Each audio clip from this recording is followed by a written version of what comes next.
Hello, and welcome once again to Deep Sleep Stories, a place where you can let go of the day, soften your thoughts, and drift into a calm and restful night. I'm your host, Tim, and I'm grateful you've joined me for this journey. Tonight, we'll begin a slow and soothing retelling of an ancient tale, one that has echoed through centuries of myth and memory. It is the story of Jason, the seeker of the Golden Fleece, a tale of courage, trials, and destiny. But here, we will move through it gently, peacefully, letting each moment unfold like a quiet dream. Before we begin, take a moment to settle in, adjust your pillow, ease your shoulders, and allow your body to rest exactly as it is. There is no need to change anything. No need to hurry. Bring your attention softly to your breathing. Notice the inhale, and then the slow, easy exhale. Let the exhale last just a little longer than the inhale, as if you are releasing the weight of the day, one breath at a time. If your mind feels busy, that's perfectly fine. There is nothing to fix. Just let the thoughts drift by, like clouds moving across a wide, open sky. And now, let us begin. Long ago, in the land of Iolcus, there lived a king named Aeson. He was a kind ruler, gentle in spirit, and beloved by his people. But his reign was not secure, for his half-brother, Peleus, driven by ambition and restless desire, longed for the throne. Peleus was cunning. He whispered to allies, gathered strength, and slowly, carefully, he seized power. Aeson was forced aside, his crown taken, his authority stripped away. Yet Aeson had a son, a child named Jason. Though Peleus feared him, he did not dare spill royal blood openly. Instead, he allowed the boy to live. But far from the palace, hidden away in the care of the wise centaur, Chiron. Chiron was no ordinary guardian. He was a teacher of heroes, a being of deep wisdom, half man and half horse. In his quiet dwelling among the hills, Jason grew strong. He learned the arts of healing, the skills of hunting, the ways of music and thought. He listened to stories of the gods, of the trials of men, of the paths that destiny weaves, and within him, a quiet flame began to grow, a sense of purpose, though he did not yet know its shape. Years passed. Jason became tall, steady, and resilient. His heart was kind, but his spirit carried the strength of one who had been shaped by both hardship and guidance. And then, one day, the time came for him to leave Chiron's care. The world beyond the hills awaited him. The throne of Iolcus, his father's throne, was held by another, and destiny was calling. Jason set out upon the road. He carried little with him, only the lessons of his youth and the quiet courage that had taken root in his soul. The path was long, winding through valleys and rivers, and as he walked, he felt the weight of the journey ahead. He did not yet know the trials he would face, nor the companions he would gather. But each step carried him closer to the fate that awaited.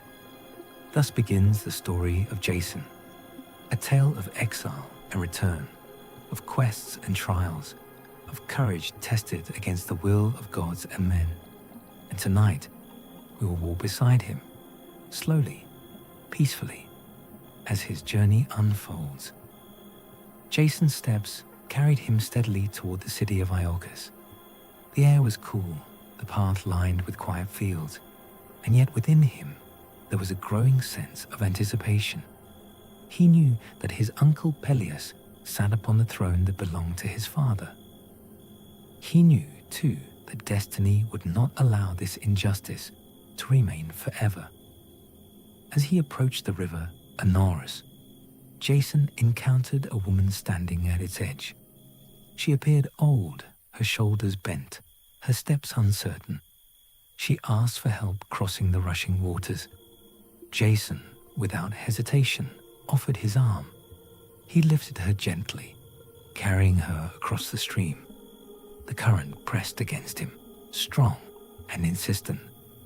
But he did not falter. When they reached the far bank, the woman's form began to change. Her eyes grew bright, her posture straightened, her presence filled with power. She was no mortal woman at all, but the goddess Hera in disguise. She had tested Jason's kindness, and he had passed. From that moment, Hera favored him, watching his path with quiet interest. Jason continued onward, unaware of how deeply this encounter would shape his fate. Soon, he entered Iolcus. The city was lively, filled with merchants and voices, but beneath the surface, there was tension. Peleus ruled with a firm hand, and though the people obeyed, many remembered the gentler reign of Aeson. Jason walked into the palace, his presence calm, yet commanding. Peleus looked upon him and felt a stirring of unease. For an oracle had once spoken that a man wearing only one sandal would bring about his downfall. And here stood Jason, having lost a sandal in the river while carrying Hera across. Peleus masked his fear with a smile. He welcomed Jason, speaking with honeyed words, but inside his mind raced. He could not simply strike down the young man. The people would see, the gods might punish. Instead, he devised a plan. He told Jason that if he wished to prove himself worthy, if he wished to claim his rightful place, he must undertake a great quest. Far away in the distant land of Colchis, there lay the Golden Fleece, a treasure guarded by a sleepless dragon, a prize of immense power. Peleus declared that only by bringing back the fleece could Jason show his strength and destiny. Jason listened. He did not flinch. The task was immense, perhaps impossible, but within him burned a quiet resolve. He accepted the challenge. Word spread quickly through Iolcus, a quest for the Golden Fleece, a journey across seas unknown.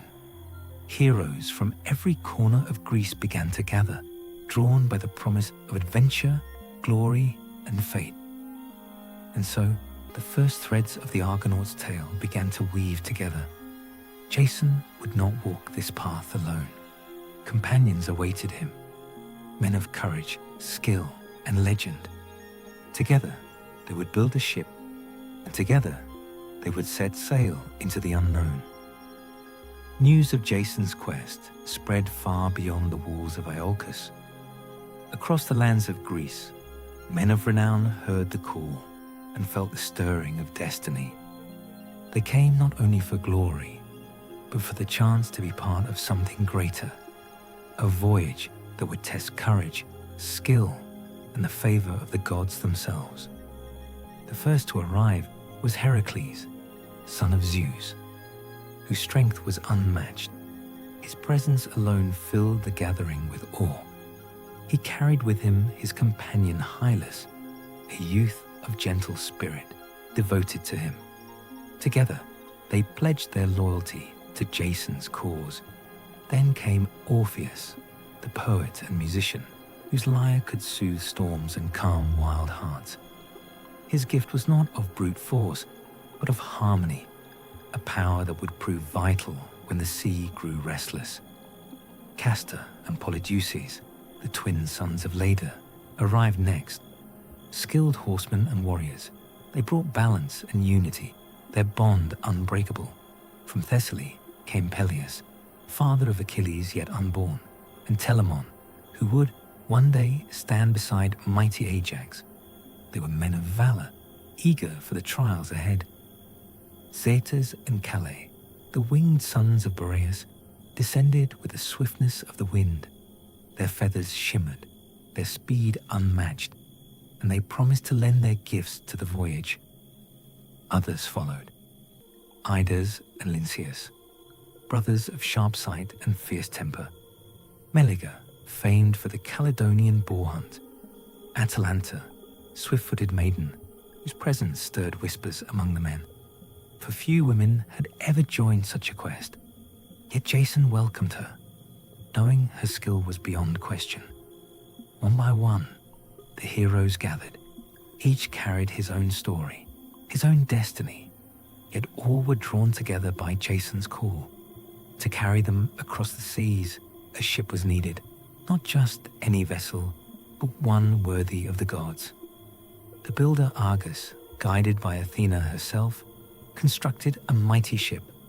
Its timbers were strong, its sails broad, and at its prow was set a piece of sacred oak from the oracle of Dodona.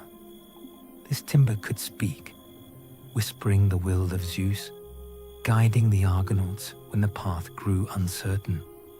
They named the ship Argo after its maker, and when it was complete, it gleamed in the sunlight, a vessel unlike any other, ready to bear the weight of heroes and the burden of fate. The day of departure drew near, the harbor filled with voices, with families bidding farewell, with prayers offered to the gods. Jason stood at the center, calm yet resolute, his heart steady. He looked upon his companions, men and women of legend, and felt the strength of unity. Together they would face the unknown. Together they would seek the golden fleece. And so, with the rising of the sun, the Argonauts stepped aboard the Argo. The oars dipped into the water, the sails called the wind, and the ship began to move. The journey had begun. The Argo glided across the waters, its oars dipping in rhythm, its sails catching the breath of the wind. For many of the heroes, this was their first time bound together upon a single vessel, and the sea itself became their teacher. The waves rose and fell, steady yet unpredictable, and the Argonauts learned to move as one. Orpheus played his lyre, soft melodies drifting across the deck, calming restless minds and steadying the rhythm of the rowers. Heracles, immense in strength, took his place among them, his strokes powerful, yet even he found himself humbled by the endless expanse of the sea. The ship's prow, carved from sacred oak, whispered faintly. The voice of Zeus spoke through it, guiding the course, warning of dangers unseen. Jason listened carefully, his heart attuned to the divine counsel. He knew that this voyage was not merely a test of strength, but of harmony between mortal will and divine decree. Their first stop came at the island of Lemnos. The land was quiet, its harbors strangely empty. As they approached, the Argonauts discovered why. The women of Lemnos lived alone, for they had driven away their husbands in anger and grief. A curse had fallen upon them, and the men had turned to foreign wives, leaving the women abandoned. In vengeance, the women had slain them, and now only they remained. The Argonauts were welcomed with warmth, for the women longed for companionship. Hypsipyle, their queen, received Jason with grace. She spoke of her sorrow, of the burden of ruling alone, and of the hope that these strangers might bring renewal. Jason listened, his manner gentle, his words kind. For a time, the Argonauts lingered upon Lemnos. Bonds formed, laughter returned to the island, and the women felt life stir again. Yet Jason knew their quest could not be delayed. The golden fleece awaited, and destiny pressed forward. With care, he gathered his companions, reminding them of the path ahead. The departure was bittersweet. The women watched from the shore, their hearts heavy, as the Argo slipped once more into the sea. Jason carried with him the memory of Hypsipyle's gaze, a reminder of the lives touched by their journey. Beyond Lemnos, the waters grew restless, storms gathered, winds howled, and the Argonauts faced the raw power of the sea. Yet together, they endured. Castor and Polydeuces steadied the sails. Zets and Calais soared above, guiding the ship with their keen sight. Each hero's gift found its place, woven into the survival of all. Through trial and tempest, the Argonauts learned trust. They were no longer strangers bound by chance, but companions bound by necessity.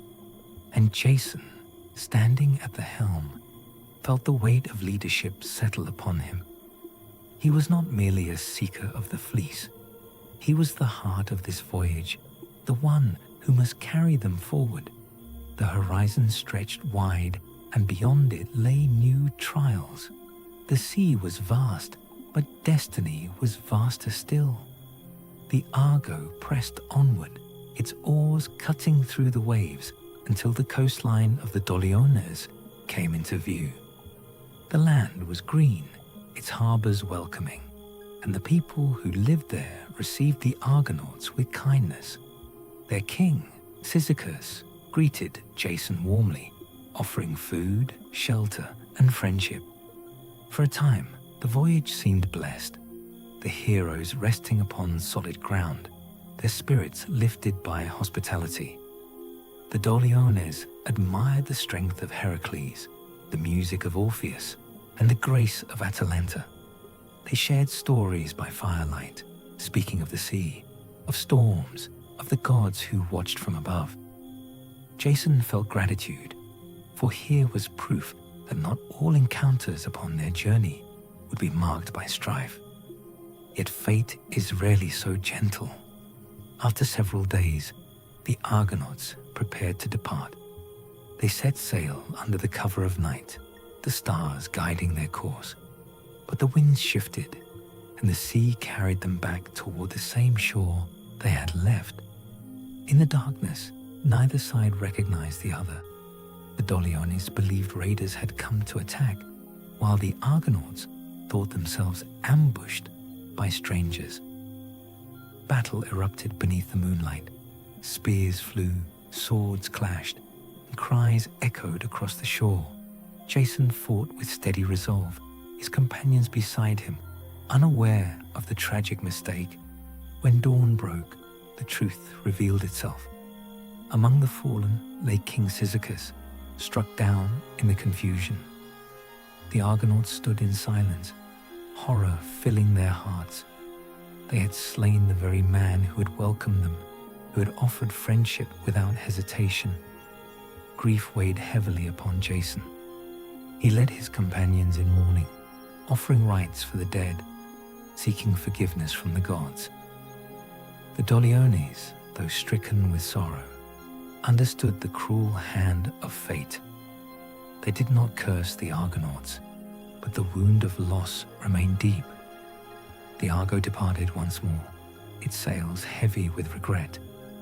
Jason carried the memory of Cyzicus with him, a reminder that destiny often demands a price. The voyage was not only a path to glory, but a road marked by sorrow. Beyond the Doliones, the Argonauts faced new trials. At night, Hylas, the beloved companion of Heracles, went to fetch water from a spring. The nymphs of the fountain, enchanted by his beauty, pulled him beneath the surface, and he vanished from sight. Heracles searched desperately, his cries echoing through the hills, but Hylas did not return. Heracles, consumed by grief, refused to continue the voyage. He remained behind, his strength lost to the Argonauts. Jason felt the weight of this departure keenly. To lose Heracles was to lose a pillar of their company. Yet the ship could not wait. The quest pressed forward, and the Argo sailed on without him. The sea stretched wide, carrying them toward new lands, new dangers. Each trial left its mark, shaping the Argonauts, binding them closer, reminding them that the path to the Golden Fleece would be carved not only by triumph, but by sacrifice. The Argo sailed eastward, its prow cutting through restless waters, until the coastline of Thrace appeared. There, upon a lonely shore, dwelled Phineus. a prophet once blessed with divine vision. Yet his gift had become a torment. For though he could see the future, he was cursed by the gods, punished for revealing too much of their will. Blindness had taken his sight, and hunger gnawed at him endlessly. Each day, food was set before him, yet before he could eat, the harpies descended. These winged creatures, foul and shrieking, snatched the food from his hands, leaving only scraps and filth. Phineus lived in misery, his body frail, his spirit weary, his gift of prophecy twisted into suffering. When Jason and the Argonauts came upon him, they saw his plight. Phineus begged for release, his voice trembling, his hands reaching toward them. He spoke of the torment that had consumed his life, of the harpies who never allowed him peace. Jason listened, his heart moved by compassion. Cetes and Calais, the winged sons of Boreas, stepped forward. Their feathers shimmered, their speed unmatched. They vowed to chase the harpies, to drive them away, to free Phineus from his endless torment. When the harpies descended once more, shrieking and clawing, Cetes and Calais leapt into the air. Their wings carried them swiftly, their pursuit relentless. The harpies fled across the sky, their cries echoing until they reached the Strophades Islands. There, Iris, messenger of the gods, appeared. She forbade the sons of Boreas from slaying the creatures, declaring that the harpies would trouble Phineus no longer. Bound by divine decree, the winged brothers returned, their task complete. Phineus, freed at last, wept with gratitude. He blessed the Argonauts, offering them the guidance they so desperately needed. For ahead lay the simple guides, the clashing rocks. These twin cliffs guarded the passage to the Black Sea, crashing together with thunderous force whenever a ship attempted to pass. Many had tried, none had survived. Phineus revealed the secret. He told Jason to release a dove before entering the strait. If the bird passed safely, the Argo could follow swiftly, rowing with all their strength. If the bird was crushed, they must turn back, for doom awaited them. Jason listened carefully, his mind steady. He thanked Phineus, offering him comfort, and the Argonauts prepared for the trial ahead. When they reached the simple gates, the cliffs loomed high, their surfaces jagged, their movements violent. Jason released the dove. It flew swiftly, its wings beating against the wind. The rocks clashed together, tearing away feathers from its tail, but the bird escaped, soaring free. At once, Jason commanded his crew. The Argonauts rowed with all their strength, the Argo surging forward. The rocks thundered, the sea roared, but the ship pressed on. The sacred oak at the prow whispered encouragement, guiding their course. With a final crash, the cliff struck, but the Argo slipped through, its stern barely grazed. The passage was complete. The simple gates, defeated, stood still forevermore, their power broken by the courage of Jason and his companions. The Argonauts cheered, their spirits lifted. They had faced one of the greatest trials of the sea and emerged victorious. Ahead lay the wide waters of the Black Sea, and beyond them, the distant land of Colchis, where the golden fleece awaited. The Black Sea stretched before them, vast and unfamiliar, its waters darker than those they had crossed before. The Argonauts felt the weight of distance, for each league carried them farther from the lands they knew, and deeper into the realm of uncertainty. Yet the Argo held steady, its timbers strong, its sacred prow whispering faintly of guidance. Days passed, and the heroes grew accustomed to the rhythm of the voyage. They rose with the dawn, their oars cutting the waves in unison, their voices mingling in song. At night, they gathered upon the deck, listening to Orpheus weave melodies that softened the vast silence of the sea.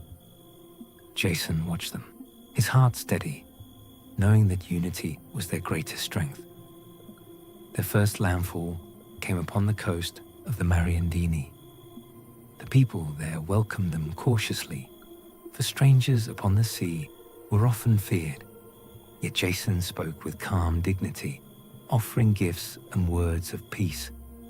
The Mariandini, moved by his manner, received the Argonauts kindly. They shared food and shelter, and for a brief time the voyage felt blessed. But fate does not linger long in gentleness. Among the Argonauts was Idmon, a seer gifted with knowledge of the god's will.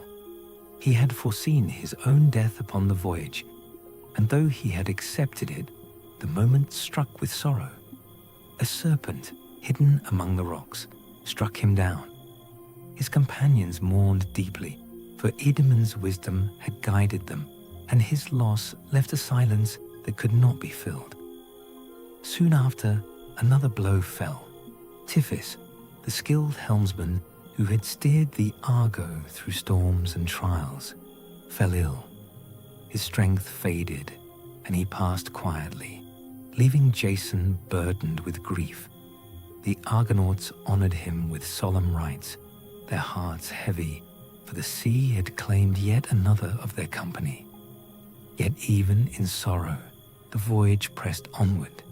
Ancaeus, strong and steady, took the helm, guiding the ship with firm hands.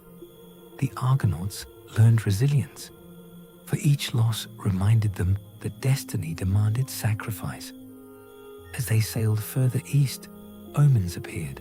Strange birds circled above, their cries sharp, as if warning of trials yet to come. The winds shifted suddenly, carrying scents of distant lands, and the sacred oak at the prow whispered faintly of caution. Jason listened, his mind alert, knowing that the gods watched closely. The coastline revealed new wonders. Forests stretched endlessly, rivers poured into the sea, and distant mountains rose like guardians of the horizon.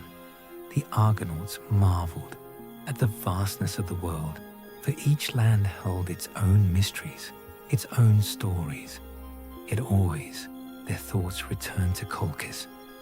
The golden fleece awaited, guarded by a sleepless dragon, protected by King Aeetes, whose will was as fierce as the gods themselves. Each trial upon the sea was but a step toward that final challenge. Jason stood at the helm, his gaze fixed upon the horizon. He felt the weight of leadership, the burden of destiny, and the quiet strength of his companions. Together, they had endured storms, sorrow, and loss. Together, they would face whatever lay ahead. The Black Sea stretched onward, vast and unyielding, carrying them closer to the land where fate would be decided. The Argo pressed onward along the rugged coastline until they reached the land of the Bebryces.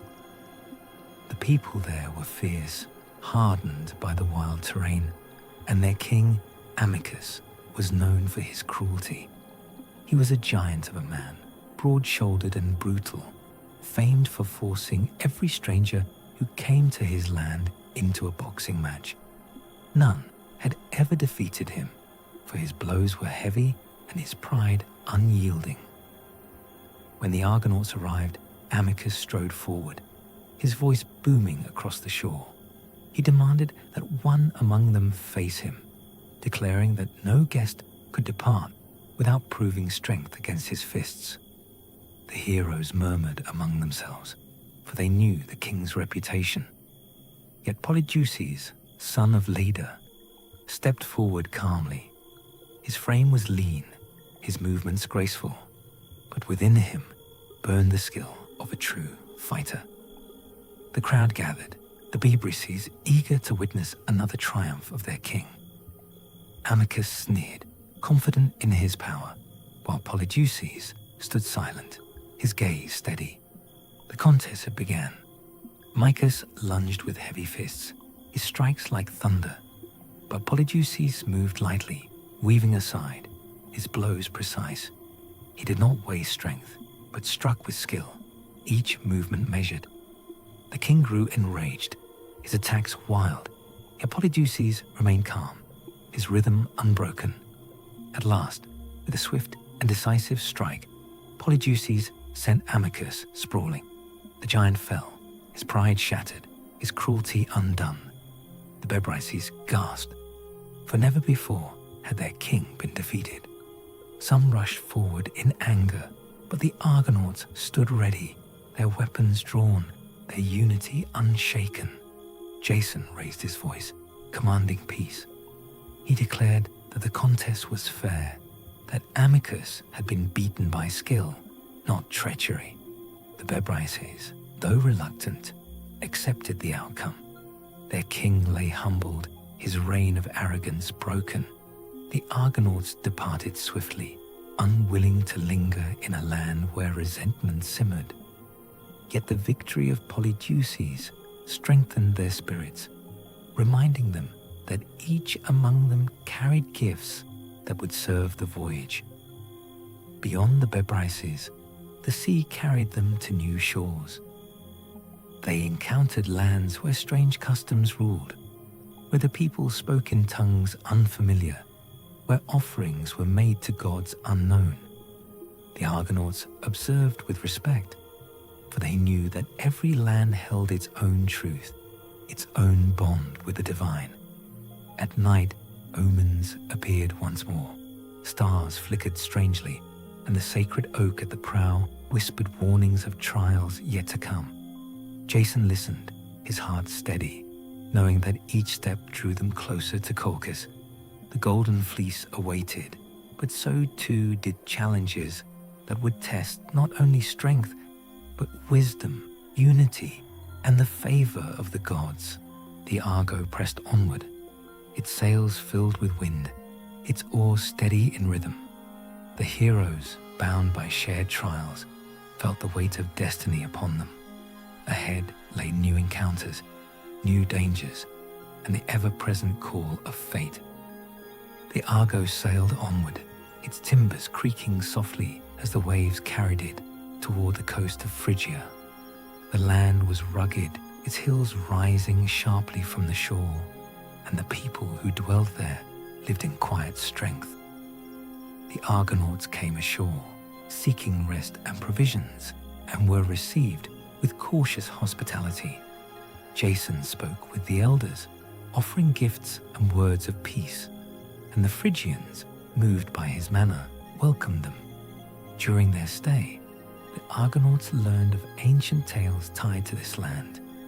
The people spoke of Phrixus, the youth who had once fled upon the back of a golden ram, carried across the sea to Colchis.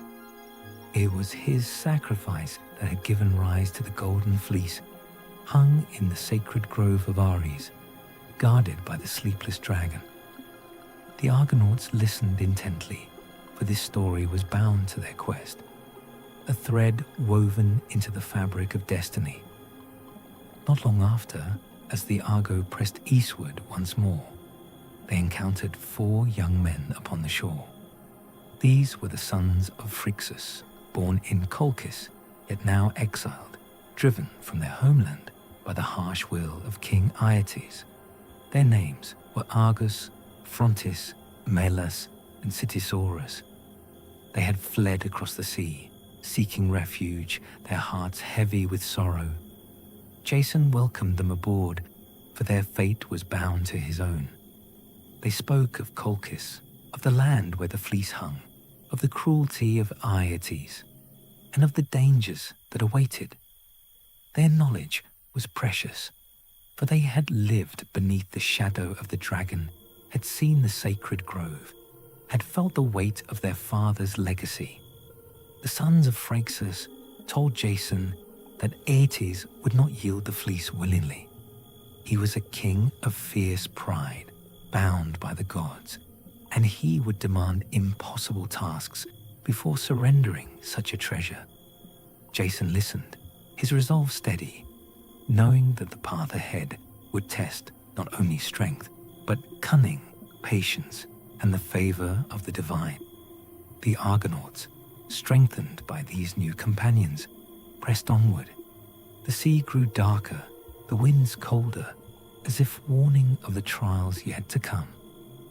At night, the sacred oak whispered faintly, its voice carrying omens of struggle. Jason stood at the helm, his gaze fixed upon the horizon, his heart prepared for the challenges that awaited in Colchis. The voyage carried them past strange shores, where temples rose to gods unknown, where fires burned upon mountain peaks, where the cries of unseen creatures echoed through the night. Each land reminded them of the vastness of the world, of the countless stories woven into its fabric. Yet always, their thoughts returned to the fleece, the prize that bound them together. The sons of Phryxus, seated among the Argonauts, spoke often of their father's journey, of the ram that had carried him, of the sacrifice that had given rise to the treasure. Their voices carried both sorrow and hope, for they believed that Jason's quest might restore honor to their family, might bring balance to the fate that had cast them adrift. The Argo pressed onward, its sails filled with wind, its oars steady in rhythm. The heroes, bound by shared trials and new companions, felt the weight of destiny upon them. Ahead lay Colchis, the land of Aeetes, the sleepless dragon, and the golden fleece. The Argo pressed forward, its sails filled with the winds of destiny, until at last the shores of Colchis came into view. The land was wild and formidable, its forests thick, its rivers swift, and its mountains rising like guardians of secrets. The Argonauts gazed upon it with awe, for here lay the heart of their quest, the place where the golden fleece hung in the sacred grove of Ares. Jason guided the ship into the harbor, his heart steady, though the weight of fate pressed heavily upon him. The sons of Phryxus, who had joined them, pointed toward the palace of King Aeetes, warning of his pride and cruelty. They spoke of his fierce temper, of his devotion to the gods, and of the sleepless dragon that guarded the treasure. Jason listened, his resolve unbroken, knowing that the true trial was about to begin. The Argonauts disembarked, their presence drawing the eyes of the Colchians. Word spread swiftly through the city, and soon Jason stood before Aeetes himself. The king's gaze was sharp, his voice heavy with authority. He demanded to know why strangers had come to his land. What purpose drove them across the sea? Jason stepped forward, his manner calm yet firm. He spoke of his quest, of the golden fleece, of the destiny that had brought him. Aeetes listened, his expression darkening. He did not refuse outright, but neither did he yield. Instead, he declared that Jason must prove himself through tasks so great that no mortal could hope to succeed. Only then would the fleece be his. The first task was revealed. Jason must yoke 2 fire-breathing bulls, creatures of immense strength, their hooves forged of bronze, their breath flames that scorched the earth. With them, he must plough a field sacred to Ares. Into the furrows, he must sow dragon's teeth, from which armed warriors would spring forth. These warriors, fierce and unyielding, would rise against him, and he must defeat them all. The Argonauts murmured among themselves, for the task seemed impossible. Yet Jason did not falter. He accepted the challenge, his voice steady, his heart resolute. Aeetes watched him closely, his eyes filled with suspicion, for he believed no man could endure such trials. Unbeknownst to the king, another presence stirred within the palace. Medea, daughter of Aeetes, priestess of Hecate, and gifted with powerful sorcery, had seen Jason. Her heart, touched by the will of the gods, began to turn towards him. Though bound by loyalty to her father, she felt a stirring of compassion, of destiny, of love. That night, as Jason prepared for the trial, Medea sought him in secret. She spoke softly, her words filled with both warning and hope. She offered him aid, for she possessed knowledge of enchantments that could shield him from the flames of the bulls, that could grant him strength against the warriors born of dragon's teeth. Jason listened, his gratitude deep, for without her, the task would surely bring death. The dawn approached, and with it, the trial. Jason stood ready, his companions watching, his heart steady. The fire-breathing bulls awaited, their eyes blazing, their breath scorching the air. The field lay before him, the dragon's teeth prepared. Destiny pressed close, and the first of Aeetes' impossible tasks was about to begin. The dawn broke over Colchis, casting a pale light upon the field sacred to Ares. The fire-breathing bulls stood waiting, their hooves striking sparks against the earth, their breath pouring flames into the morning air. Their eyes glowed with fury, their bodies massive and unyielding. The Colchians gathered to watch, certain that Jason would perish in the attempt. Jason stepped forward, calm yet resolute. Medea's enchantments lay upon him, unseen but powerful. She'd given him a salve, crafted from herbs and whispered spells that shielded his flesh from fire and strengthened his limbs against the weight of bronze.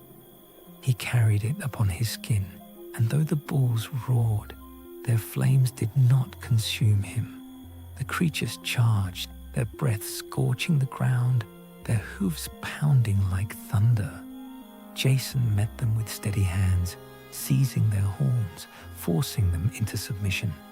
The crowd gasped, for no man had ever dared approach them, let alone master them. Yet Jason, guided by Medea's secret aid and his own unyielding will, bound them with yokes of iron. With the bulls subdued, Jason took the plough and set it upon the field. The bronze hooves dragged the furrows deep, the earth smoking beneath their steps. The Argonauts watched in awe, their voices hushed as Jason drove the beasts across the sacred ground.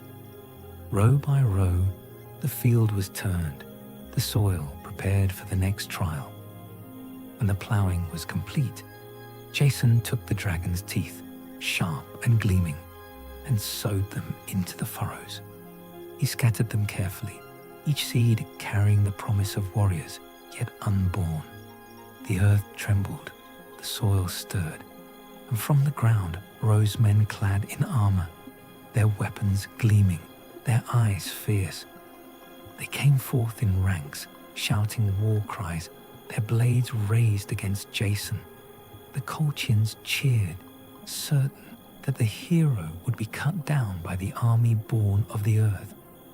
Yet Jason remembered Medea's counsel. She had told him that these warriors, though fierce, were bound by their own nature. If he cast a stone among them, they would turn upon each other, mistaking friend for foe. Jason seized a heavy rock and hurled it into their midst. At once, confusion erupted. The earth-born men turned upon one another, their swords clashing, their cries filling the air. They struck fiercely, each believing himself attacked, until the field became a storm of battle. Jason stood apart, watching as they destroyed themselves, their strength undone by their own fury. When the dust settled, silence fell. The warriors lay scattered, their bodies returned to the soil from which they had arisen. Jason stood alone upon the field, the task complete. The bulls were subdued, the furrows ploughed, the dragon's teeth sown, and the army defeated. The Colchians stared in disbelief. Aeetes, his face dark with anger, could not deny what had been done. Jason had succeeded in the impossible. Yet the king's heart did not soften. He would not yield the fleece so easily. Even as the crowd murmured in awe, Aeetes plotted further trials, determined to break the stranger who had dared challenge his will. Jason returned to his companions, his body weary but unscathed, his spirit steady. He knew that this was only the beginning. The golden fleece still hung in the sacred grove, guarded by the sleepless dragon, and Aeetes would demand more before surrendering it. Yet within him burned a quiet flame, strengthened by victory, guided by destiny, and touched by Medea's unseen hand. Aeetes returned to his palace, his mind restless with anger. Jason had succeeded where no man should have prevailed, and the king's pride burned with fury. He could not openly deny the victory, for all of Colchis had witnessed it, yet he resolved to destroy Jason by other means. He summoned his council, speaking of plots and strategies, determined to rid himself of the foreigner who threatened his power. Medea, however, felt her heart torn. She had watched Jason master the bulls, plough the field, and defeat the earthborn warriors. She had seen his courage, his calm, his quiet strength. The gods had stirred within her, weaving threads of love and destiny that she could not resist. Though bound by loyalty to her father, she knew that Aeetes' cruelty would bring Jason's death if she did not act. That night, Medea sought Jason once more. She spoke in hushed tones, her eyes filled with urgency. She told him that Aeetes would never willingly surrender the fleece. The king would devise new trials, each more impossible than the last, until Jason was destroyed.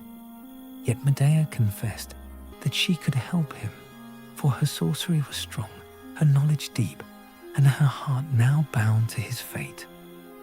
Jason listened, his gratitude profound. He saw in Medea not only a source of aid, but a soul touched by compassion, a spirit willing to defy her own blood for the sake of truth. He promised her honor, loyalty, and remembrance, swearing that her courage would never be forgotten. Medea revealed the path to the fleece. It hung in the sacred grove of Ares, guarded by a dragon that never slept, its eyes blazing, its coils immense. No mortal could hope to overcome it by strength alone. Yet with her enchantments, Jason might succeed. She spoke of potions that could lull the beast, of spells that could shield him from its gaze, of rites that could bend the will of the divine. Meanwhile, Aeetes gathered his warriors, planning to ambush the Argonauts. He intended to strike them down in the night, to burn the Argo, to scatter the heroes before they could reach the grove. His heart was consumed by fear and pride, for he knew that if Jason claimed the fleece, his own power would falter. The Argonauts, unaware of the king's schemes, rested upon the shore. Yet Jason, guided by Medea's warning, prepared in secret. He gathered his companions, speaking of the dragon, of the grove, of the peril that awaited. They listened, their resolve firm, their loyalty unshaken. Medea brought forth her potions, crafted from herbs gathered beneath moonlight, mixed with whispers of Hecate's name. She taught Jason the words to speak, the gestures to make, the offerings to lay before the gods. Together, they prepared for the final trial, knowing that the dawn would bring confrontation. The night grew heavy, the air thick with tension. Aeetes' warriors sharpened their blades, their eyes fixed upon the Argonauts.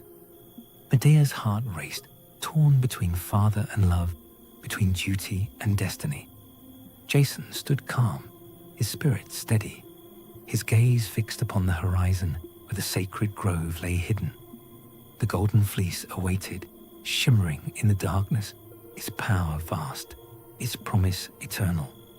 The sleepless dragon coiled beside it, its breath hissing, its eyes unyielding, and Jason, guided by Medea's courage, prepared to face the greatest trial of his life.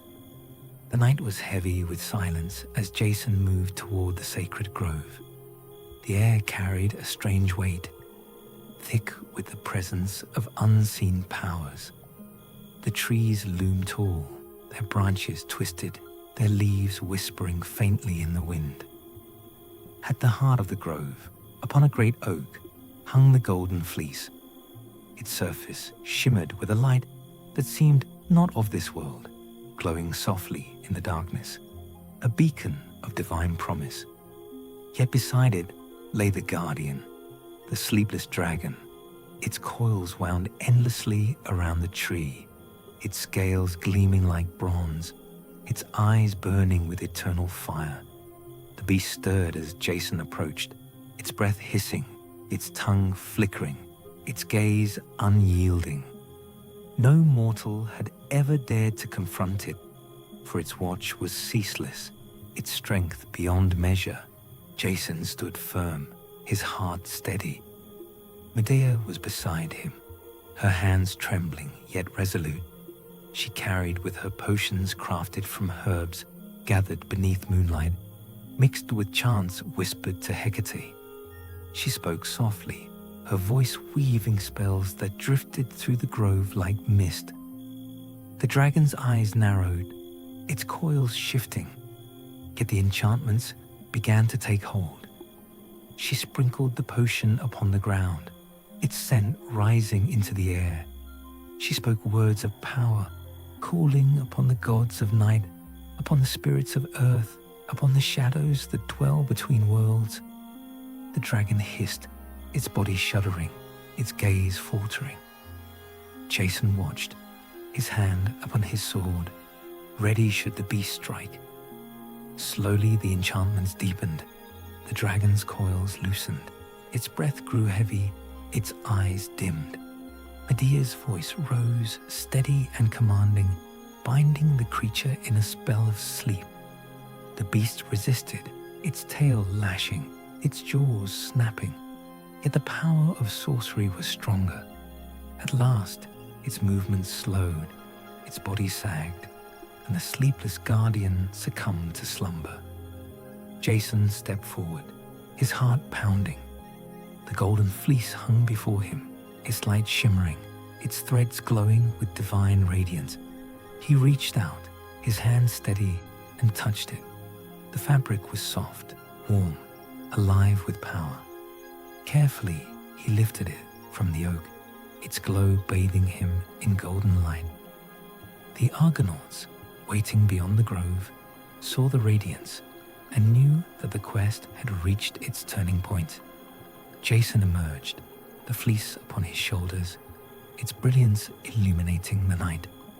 His companions cheered softly, their voices filled with awe, for the impossible had been achieved. Yet even as triumph filled the air, danger pressed close. Aeetes had gathered his warriors, preparing to strike. He would not allow Jason to leave Colchis with the treasure. His heart burned with fury, his pride unyielding, his command absolute. The Argonauts must flee swiftly, for the king's wrath would fall upon them with relentless force. Jason, guided by Medea, hurried to the Argo.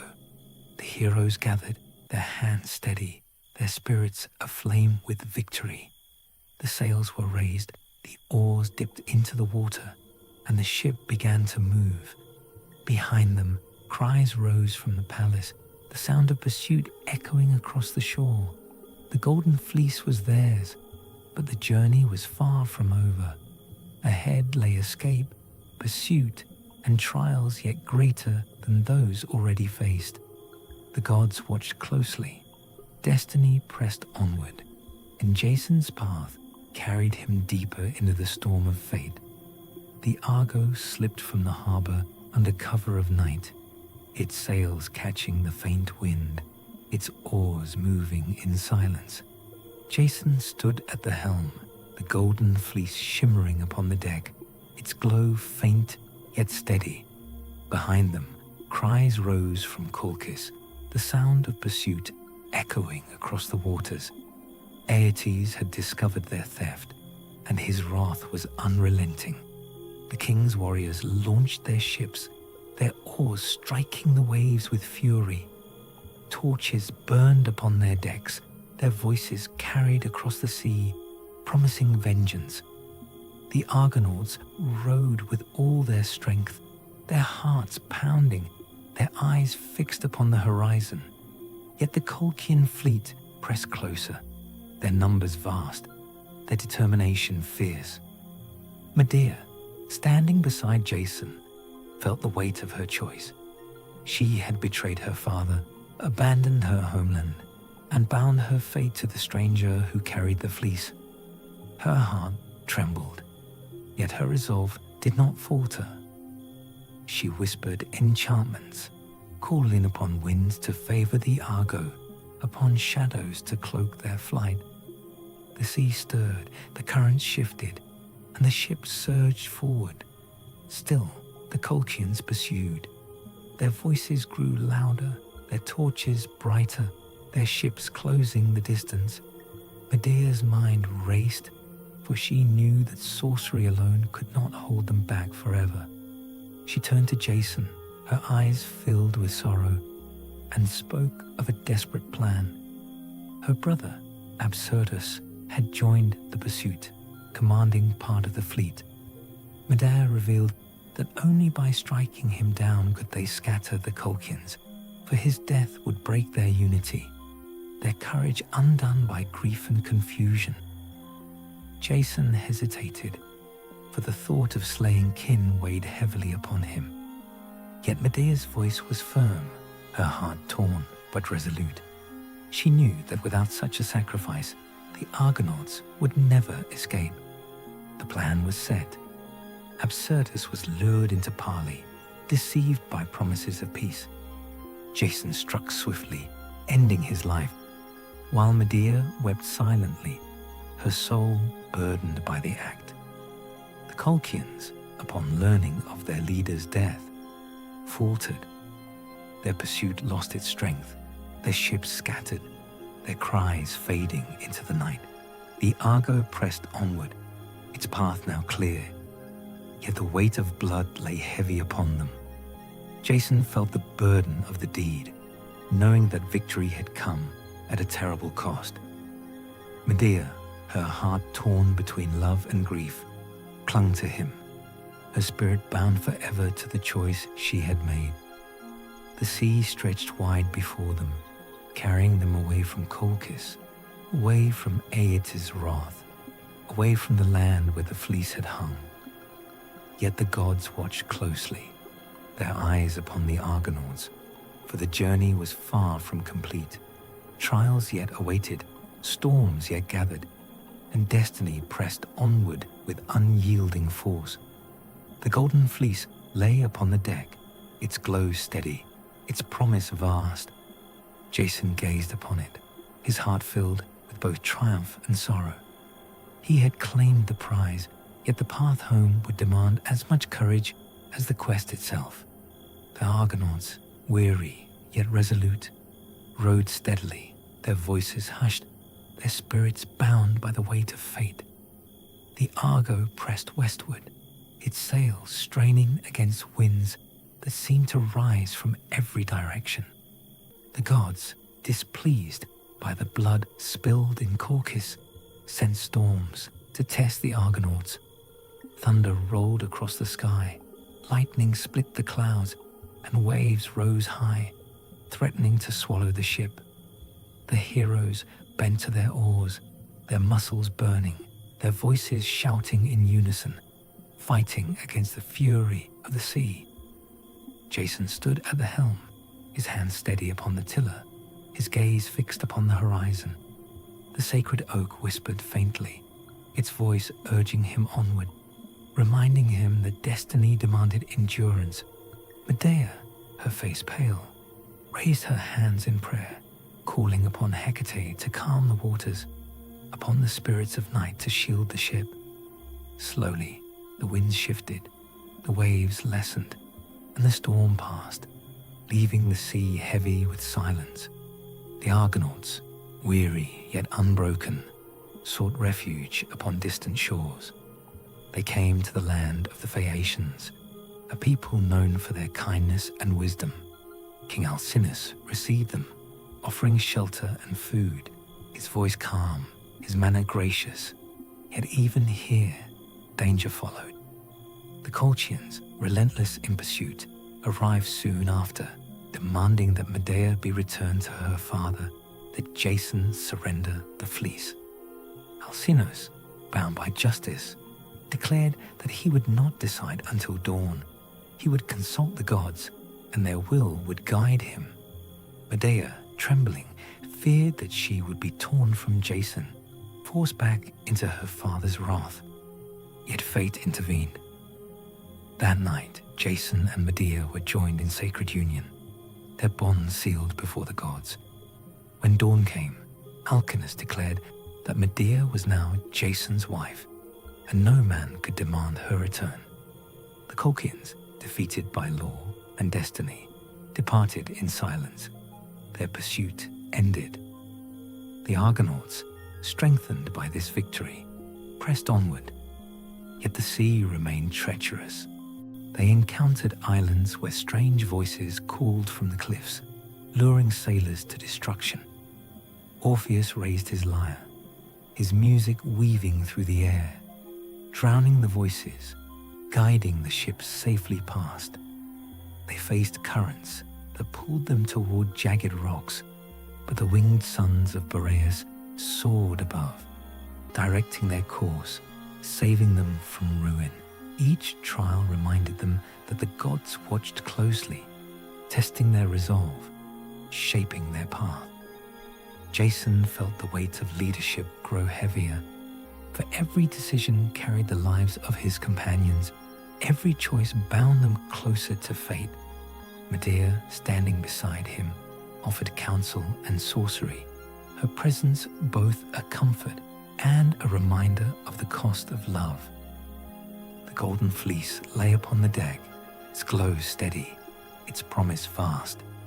Yet Jason knew that possession was not enough. He must carry it home, must return to Iolcus, must face Peleus, the usurper who had set this quest upon him.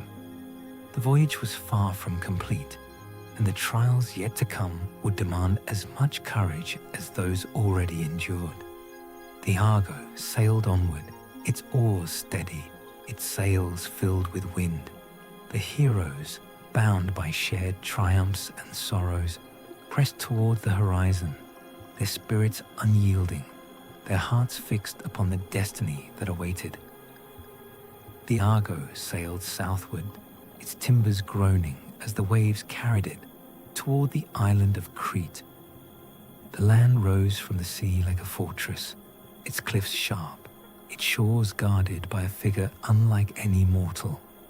Upon the coast stood Talos, the bronze giant, a creation of the gods, forged to protect the island from intruders.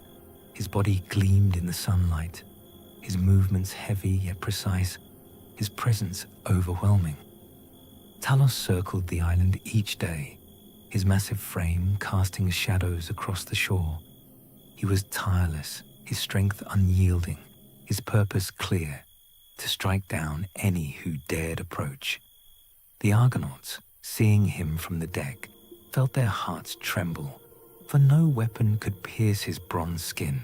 No mortal could withstand his blows. As the Argo drew near, Talos lifted great stones from the shore and hurled them toward the ship.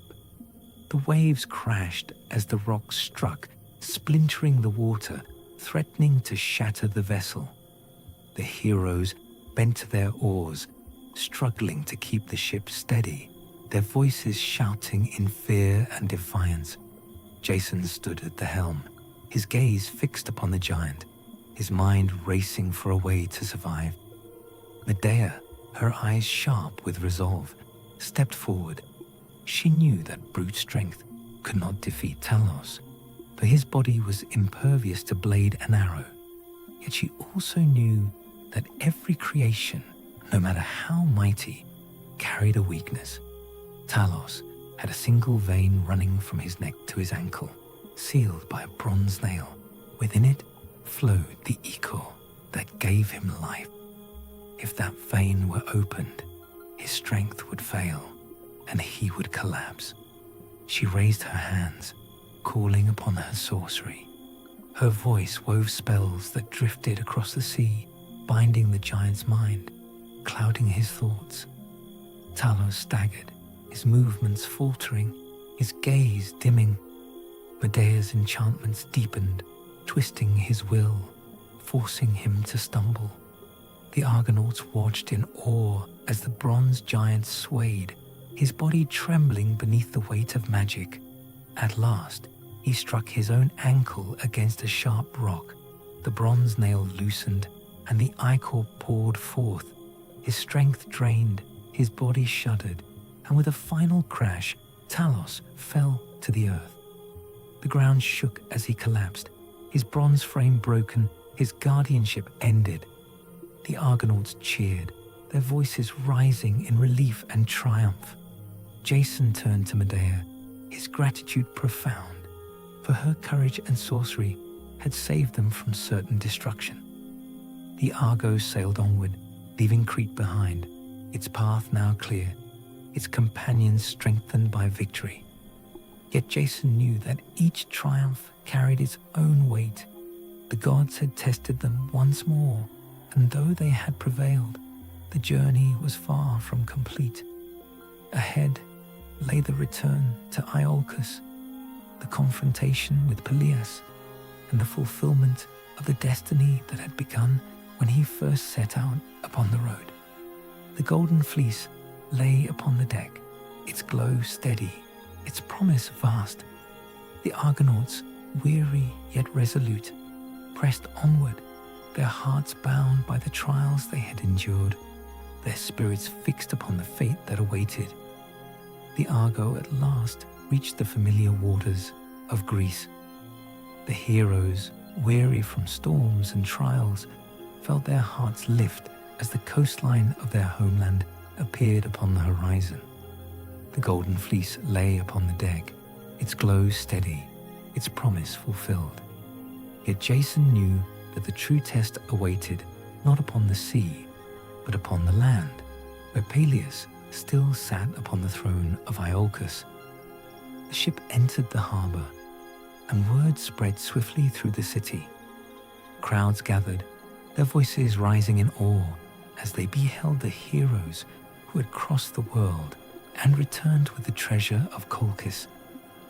Jason stepped ashore, the fleece upon his shoulders, his companions beside him, their presence a living testament to triumph. Peleus, however, did not greet them with joy.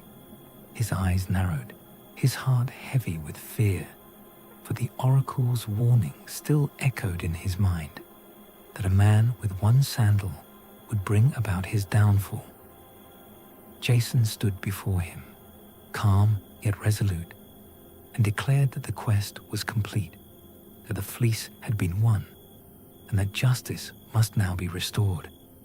The people murmured, their voices filled with hope, for they remembered Aeson, Jason's father, and longed for the gentler rule that had once guided them. Peleus, sensing his power slipping, sought to delay. He spoke with honeyed words, claiming that the gods alone could decide, that time was needed, that Jason must wait. Yet Medea, standing beside Jason, saw through his deceit. Her heart, bound to Jason, burned with determination. She devised a plan, subtle yet deadly, to bring Peleus low. She whispered to his daughters, speaking of her sorcery, of her power to restore youth. She told them that if they cut their father into pieces and placed him within a cauldron, she could make him young again, reborn in strength and vigor. The daughters, deceived by her words, agreed. They brought Peleus to Medea, their hands trembling yet hopeful.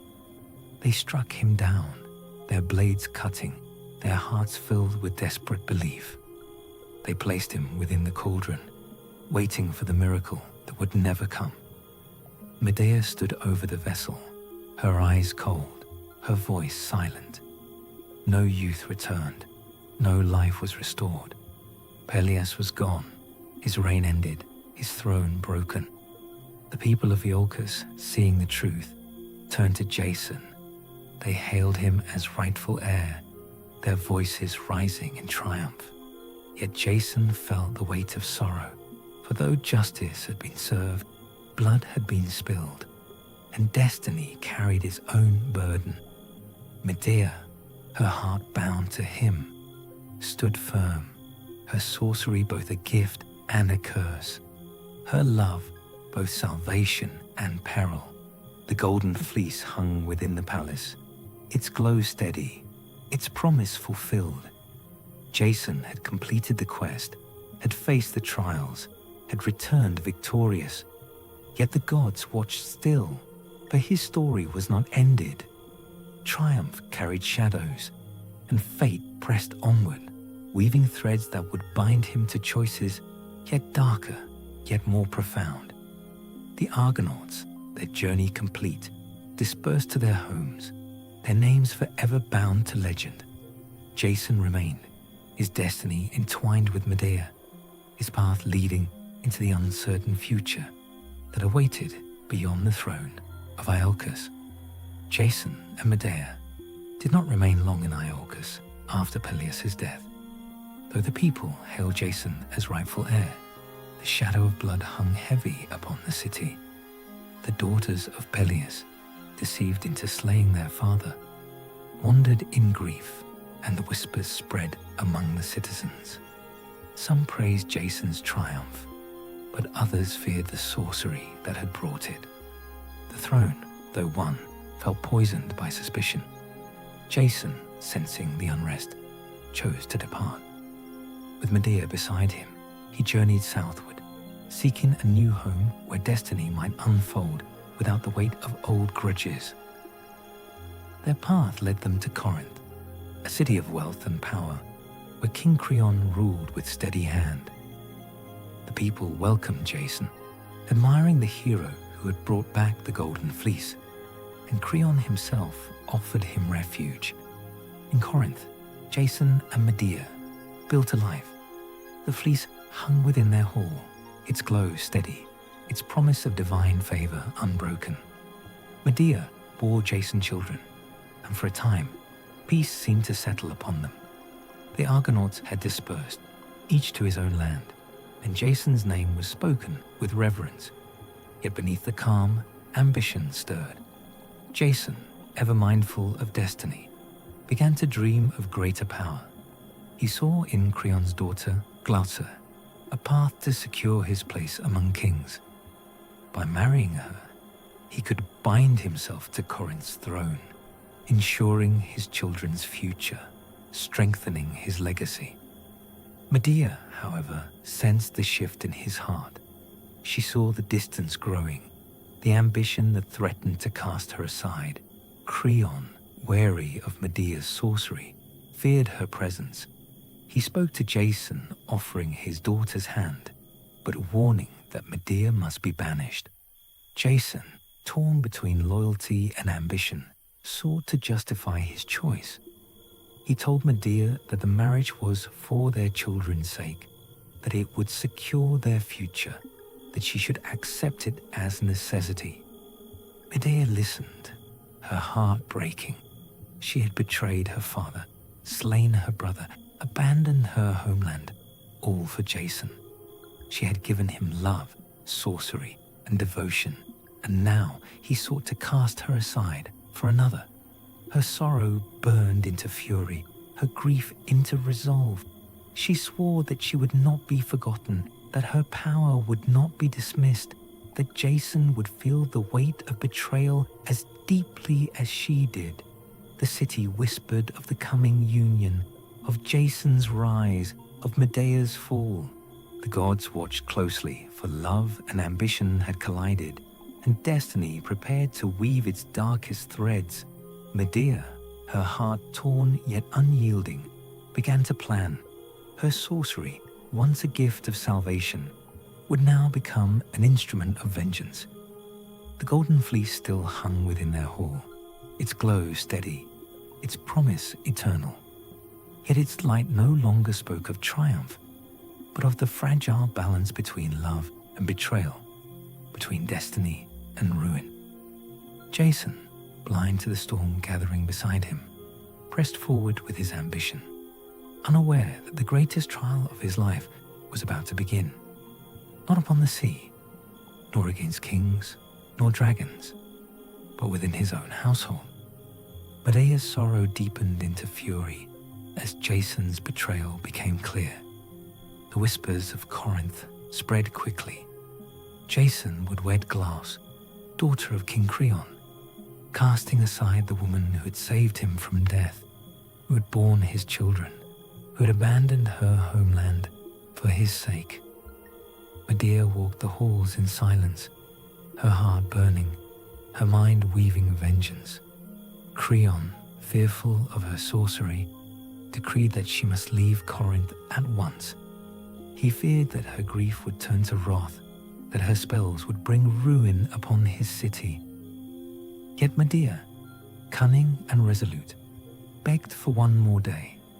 She spoke softly, her voice trembling with feigned humility, and Creon, moved by her words, granted her the time. He did not know that within those hours, Medea would shape a plan that would shatter his house. She prepared gifts for Glass, gifts that seemed tokens of peace. A robe of shimmering fabric, woven with enchantments, and a crown of gold, gleaming with hidden fire. She sent them through her children, their innocent hands carrying the instruments of vengeance. Glass, delighted by the offerings, placed them upon herself, unaware of the doom they carried. The enchantments awoke. Flames burst forth, consuming the robe, the crown, the flesh beneath. Glass cried out, her voice echoing through the palace, her body engulfed in fire. Creon rushed to save her, his arms reaching, his heart breaking, but the flames spread to him as well. Father and daughter perished together, their palace filled with smoke and sorrow. The city erupted in chaos. Cries filled the streets. The people fled in terror. The palace burned. Jason, hearing the news, rushed to confront Medea, his voice filled with rage and disbelief. He demanded to know why she had done this, why she had brought ruin upon Corinth, why she had slain the innocent. Medea stood before him, her eyes cold, her voice steady. She spoke of betrayal, of love cast aside, of promises broken. She reminded him of the sacrifices she had made, of the blood she had spilled, of the homeland she had forsaken. She told him that he had chosen ambition over loyalty, and that now he would feel the weight of her vengeance. Jason's fury grew, his hands trembling, his heart torn between grief and rage. Yet Medea's vengeance was not complete. She turned her gaze upon her own children, the sons she had borne to Jason. Her heart wavered, torn between love and fury, but her resolve hardened. She knew that to strike Jason most deeply, she must take from him what he cherished most. The children cried, their voices innocent, their eyes filled with trust. Medea wept as she raised the blade, her soul breaking, yet her will unyielding. She struck them down, her hands trembling, her heart consumed by sorrow and wrath. The cries ceased, the silence heavy, the deed complete.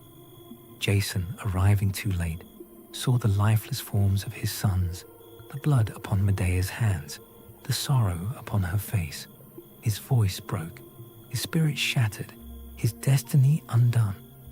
Medea, her vengeance fulfilled, called upon her chariot drawn by dragons, a gift of the gods. She rose into the sky, leaving Jason upon the earth, broken, abandoned, his triumph turned to ruin. The golden fleece still hung within their hall, its glow steady, its promise eternal. Yet its light no longer spoke of triumph, but a tragedy, of love betrayed, of vengeance fulfilled. Jason, once the hero of Greece, now stood alone, his destiny consumed by the choices that had bound him to Medea.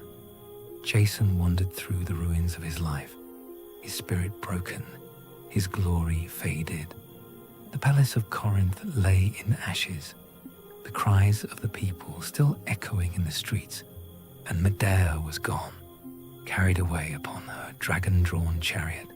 His children lay lifeless, his bride consumed by fire, his honor shattered. The golden fleece, once a symbol of triumph, now hung in silence, its glow mocking the emptiness of his heart. He walked alone, his companions dispersed, his name whispered not with reverence, but with sorrow. The people of Corinth turned from him, fearful of the blood that clung to his house, resentful of the ruin that had followed his ambition. Jason, once hailed as the greatest of heroes, now stood as a man undone, his destiny consumed by betrayal and vengeance. He sought solace upon the shores, gazing out at the sea that had carried him to triumph and ruin alike. The waves whispered of the past, of the Argo cutting through the waters, of the songs of Orpheus, of the strength of Heracles, of the wisdom of Idmon, of the courage of Polydeuces. Yet those days were gone, their voices silenced, their glory faded into memory.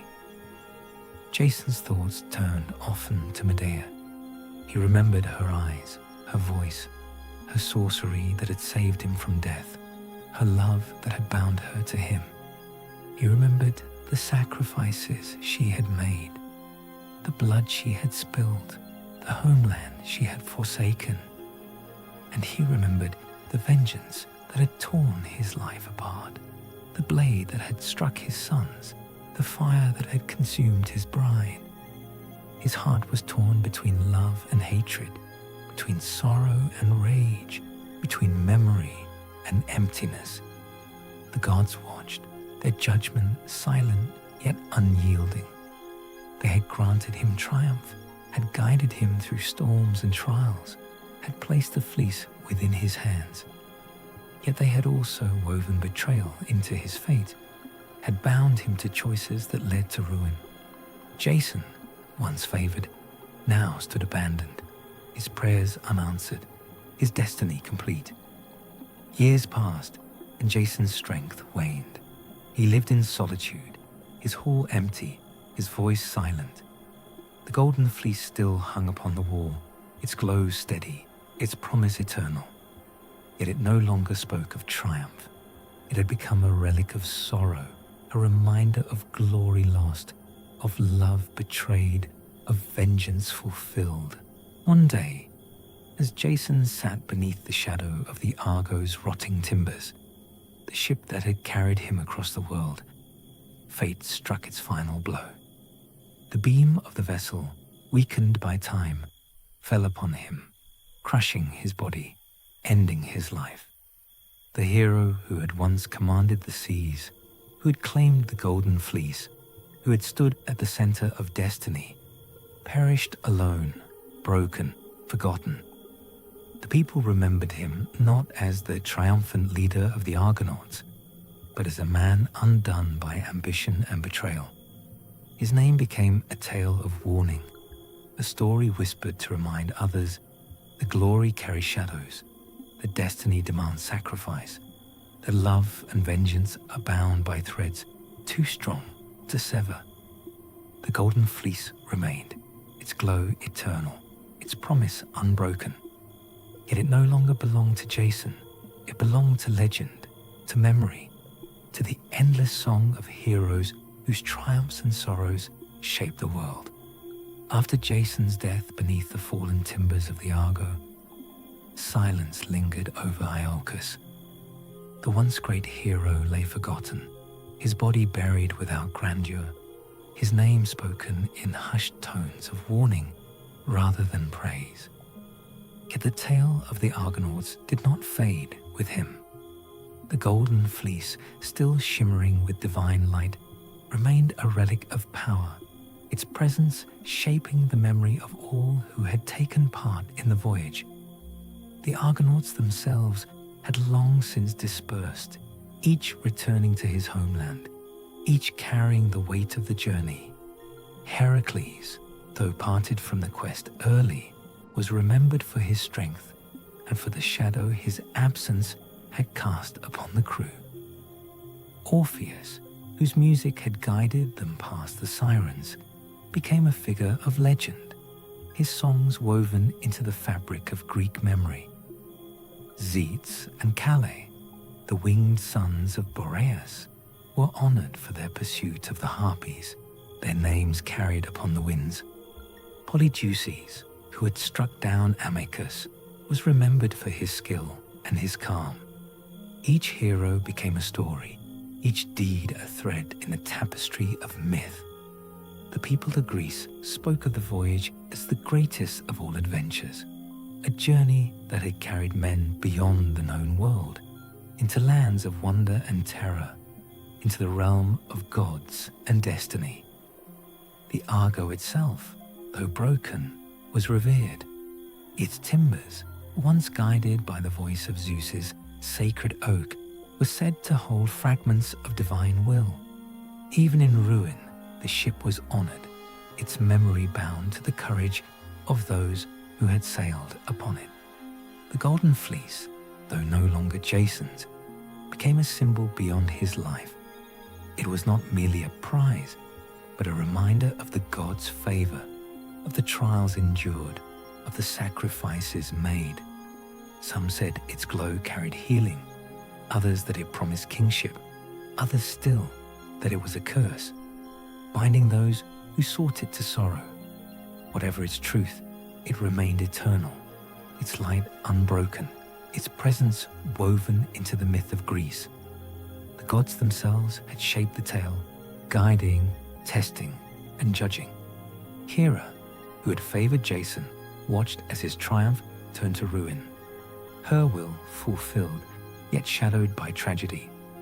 Zeus, whose oak had spoken from the prow, had granted guidance, but demanded sacrifice. Hecate, whose power flowed through Medea, had bound sorcery to love and vengeance alike. Each divine hand had touched the voyage. Each had left its mark upon the fate of the Argonauts. In the years that followed, poets sang of the journey, weaving its trials into verse, its triumphs into song, its sorrows into warning. Children listened by firelight, their eyes wide, their hearts stirred, dreaming of seas beyond the horizon. Kings invoked the memory of Jason, claiming kinship to his deeds, binding their rule to the shadow of his legend. The voyage became more than history. It became myth, eternal, unyielding, a story carried through generations. Jason's name, though tarnished, remained bound to the fleece. He was remembered not only for betrayal and ruin, but for courage, for leadership, for the impossible trials he had endured. His life became a lesson. That glory carries shadows, that ambition demands sacrifice, that love and vengeance are threads woven tightly together.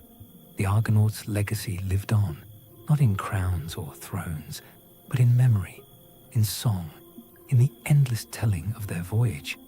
The golden fleece remained, its glow eternal, its promise unbroken, a symbol of the boundless reach of human courage and the unyielding hand of fate.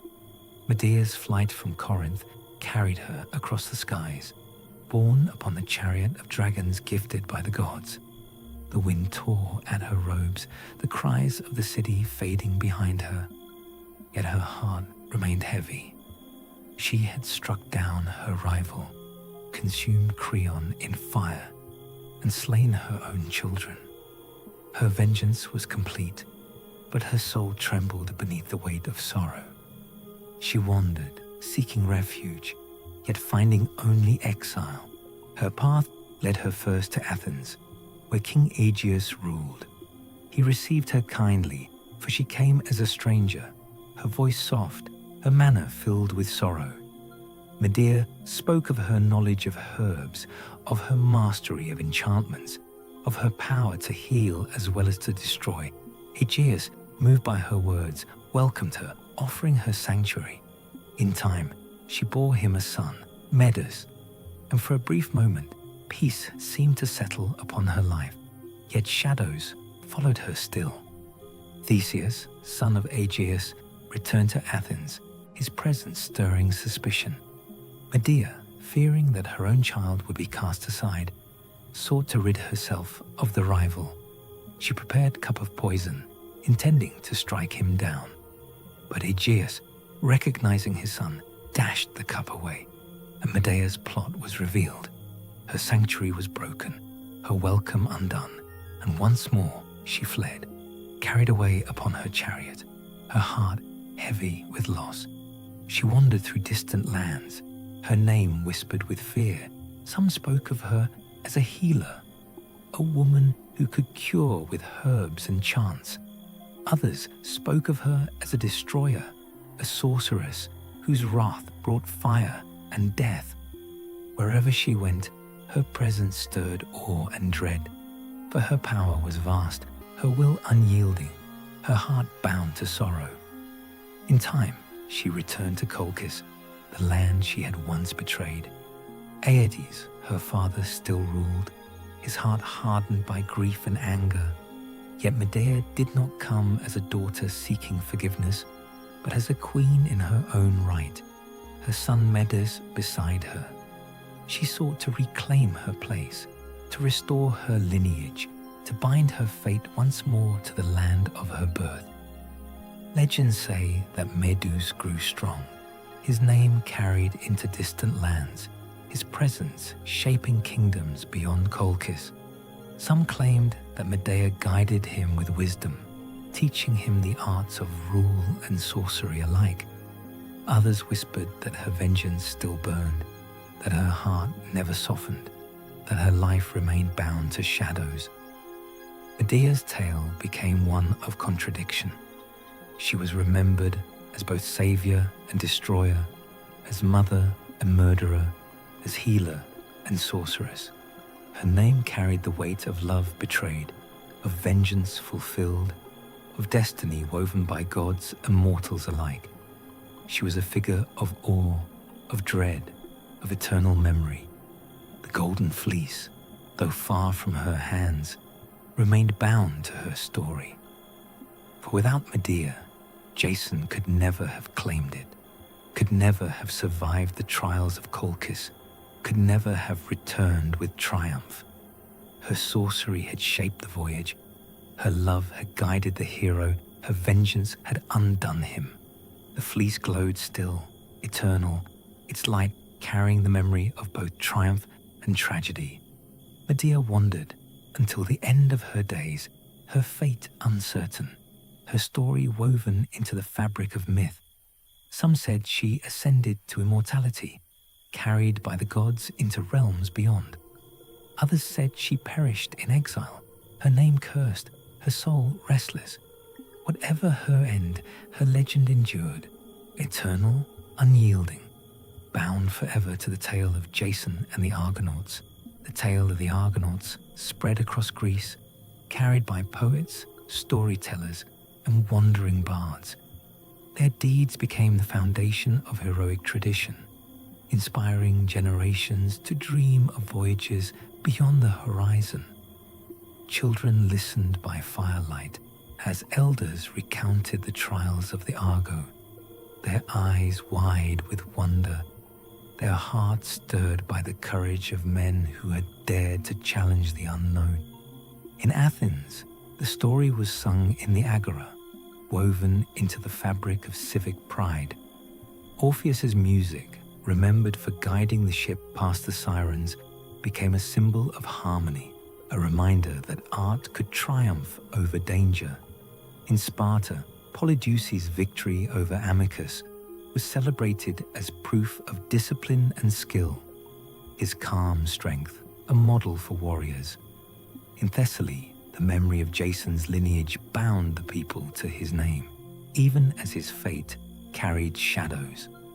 The voyage itself became a measure against which all other journeys were compared. When heroes set out upon quests, their deeds were spoken of in relation to the Argonauts, the labors of Heracles, the trials of Perseus, the wanderings of Odysseus. All were told beside the memory of the Argo, each woven into the greater tapestry of myth. The ship, though broken, lived on in song, its timbers remembered as sacred, its voice eternal. The golden fleece, shimmering with divine light, became more than a prize. It was invoked in rituals, its memory bound to kingship, its glow a symbol of divine favor. Some claimed that possession of the fleece granted legitimacy to rulers, others that it carried healing, others still that it was a curse, binding those who sought it to sorrow. Whatever its truth, it remained eternal, its presence shaping the imagination of Greece. The gods themselves were remembered through the tale. Hera, who had guided Jason, became a figure of cunning and favor, her will shaping the voyage. Zeus, whose oak had spoken from the prow, was honored for his guidance, his voice carried in the whispers of sacred groves. Hecate, whose power flowed through Medea, was invoked in rites of sorcery, her name bound to both salvation and vengeance. The Argonauts' journey became a reflection of divine will, a reminder that mortals walk always beneath the gaze of gods. In distant lands, the story spread as well. Traders carried it across the seas, speaking of the heroes who had sailed beyond the known world. Kings listened, their hearts stirred, their ambitions sharpened, dreaming of their own voyages, their own triumphs. The Argonauts became not merely Greek heroes, but figures of universal legend, their deeds woven into the memory of all who heard their tale. Jason's name, though shadowed by betrayal and sorrow, remained bound to the voyage. He was remembered as the leader who had gathered heroes, who had faced impossible trials, who had claimed the fleece. His end was spoken of as warning, his triumph as inspiration, his life as a lesson. The people saw in him both the greatness and the fragility of mortal ambition, both the glory and the ruin that destiny can bring. Thus, the legacy of the Argonauts endured, eternal, unyielding. Their voyage became the foundation of myth, their deeds the measure of heroism, their memory the song of Greece. The golden fleece glowed still, its light eternal, its promise unbroken, a symbol of courage, of sacrifice, of the endless reach of human spirit. Upon Olympus, the gods reflected upon the voyage of the Argonauts. The tale had unfolded across seas and lands, shaping mortals and kingdoms alike, and now its meaning was woven into the divine order. Hera, who had guided Jason from the beginning, spoke of her purpose. She had sought to humble Peleus, to restore justice to Iolcus, and through Jason's triumph, she had achieved her will. Yet she acknowledged the sorrow that followed, for mortal ambition had twisted victory into ruin. Zeus, seated upon his throne, listened with calm authority. He reminded the gods that the voyage had been more than a mortal quest. It had been a test of courage, of unity, of the fragile balance between divine favor and human will. The oak of Dodona, set upon the prow of the Argo, had spoken with his voice, guiding the heroes, warning them of peril. Through it, Zeus had shown that mortals may succeed, but only when they heed the will of the gods. Apollo, whose light had shone upon the voyage, spoke of Orpheus, whose music had triumphed over the sirens. He declared that art and harmony were as powerful as strength, that beauty could overcome danger, that song itself was a weapon against chaos. His words reminded the gods that the Argonauts' journey was not only of battle, but of wisdom, of music, of the gifts that mortals carry beyond the sword. Hecate, shadowed and silent, rose to speak of Medea. She claimed the sorceress as her own, bound to her by enchantments, by whispers of night, by the power of herbs and spells. Medea's love had guided Jason. Her vengeance had undone him. Her fate had carried her into exile. Hecate declared that Medea was proof of the duality of power, that sorcery may save or destroy, that love may heal or consume, that mortals who wield such gifts walk always upon the edge of ruin. Poseidon, lord of the sea, spoke of the storms that had tested the Argo. He reminded the gods that the voyage had carried mortals into his realm, that the waves had risen to challenge them, that the sea itself had demanded respect. He acknowledged their courage, their endurance, their triumph, yet warned that no ship, no matter how strong, could sail without the favor of the sea. Athena, wise and resolute, spoke of the unity of the Argonauts. She praised their discipline, their loyalty, their willingness to endure together. She declared that their voyage was a lesson for all mortals, that no hero, no matter how great, can triumph alone, that strength lies in fellowship, that destiny is fulfilled through unity. The gods listened, their voices weaving judgment, their thoughts shaping myth. They agreed that the voyage of the Argonauts would endure not only as a tale of mortals, but as a reflection of divine will. It would remind generations that courage must be tempered by wisdom, that ambition must be bound by loyalty, that love and vengeance are threads woven by gods as much as by men. Thus the Argonauts' journey was set among the eternal stories of Greece, carried upon the tongues of poets, sung in temples, whispered in groves. The golden fleece glowed still, its light eternal, its promise unbroken, a symbol not only of triumph, but of the endless bond between mortals and gods. The Argo, though broken upon the shores where Jason met his end, did not fade from memory. Its timbers, once guided by the voice of Zeus's sacred oak, were honored as relics, fragments of divine will.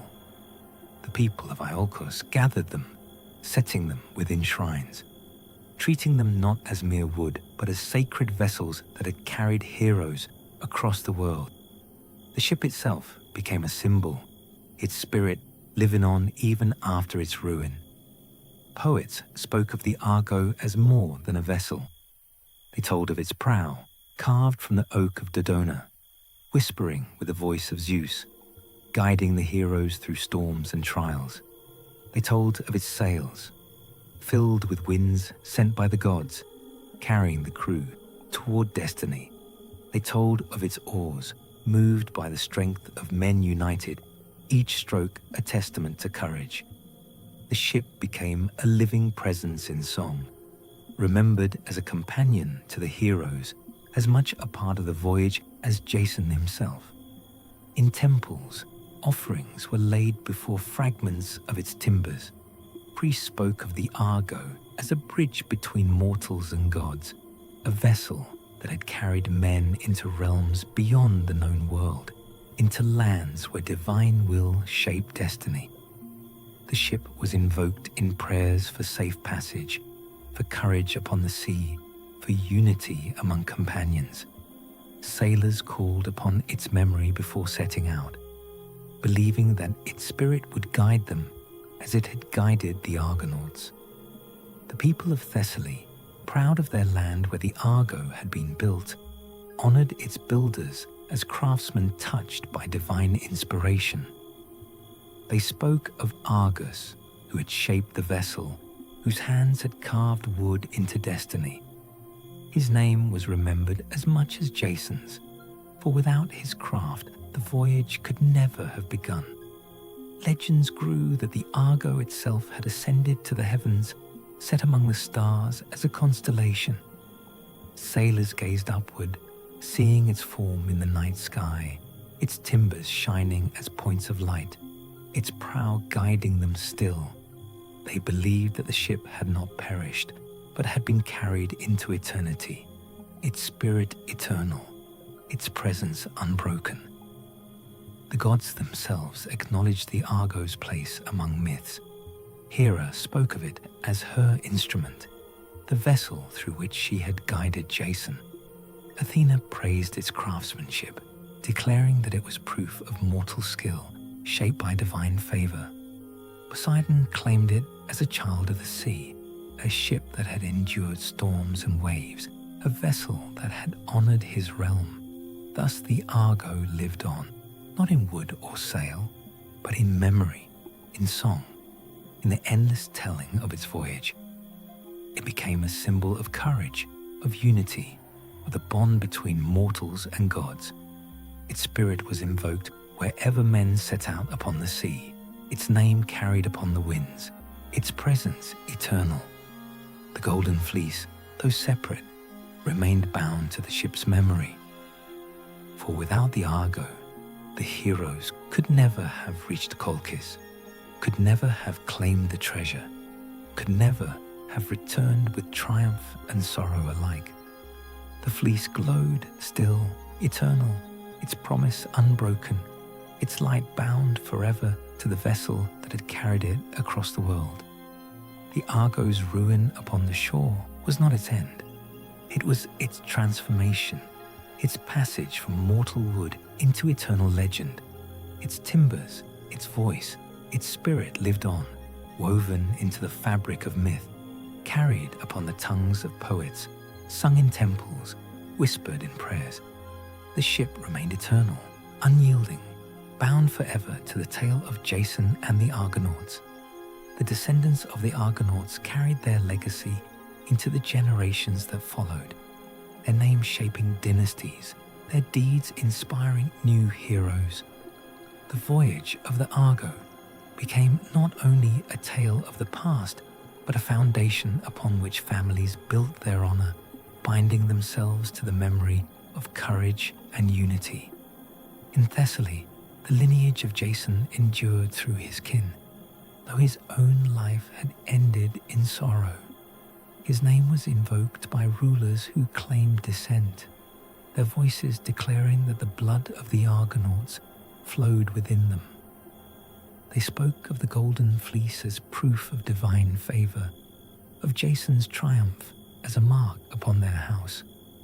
Though his fate had carried shadows, his legacy became a crown, shaping the rule of those who followed. Elsewhere, the sons of other Argonauts rose to prominence. The children of Polydeuces and Castor carried the strength of Sparta, their names bound to discipline and valor. The descendants of Orpheus were said to inherit his gift of song, their voices carrying harmony into temples and courts. The lineage of Zetes and Calais was remembered in Thrace, their wings a symbol of swiftness, their blood bound to the winds. Kings across Greece invoked the memory of the voyage to strengthen their rule. They declared that their ancestors had sailed upon the Argo, that their houses were bound to the greatest of all journeys. Poets sang of these claims, weaving them into verse, shaping dynasties with the threads of myth. The Argonauts became not only heroes, but ancestors, their names carried into the fabric of kingdoms. The influence of the voyage reached beyond bloodlines. Future heroes measured themselves against the Argonauts, seeking to prove that their deeds were equal or greater. Perseus, who struck down Medusa, was spoken of beside Jason, his triumph compared to the claim of the fleece. Theseus, who faced the Minotaur, was remembered as one who walked in the shadow of the Argo.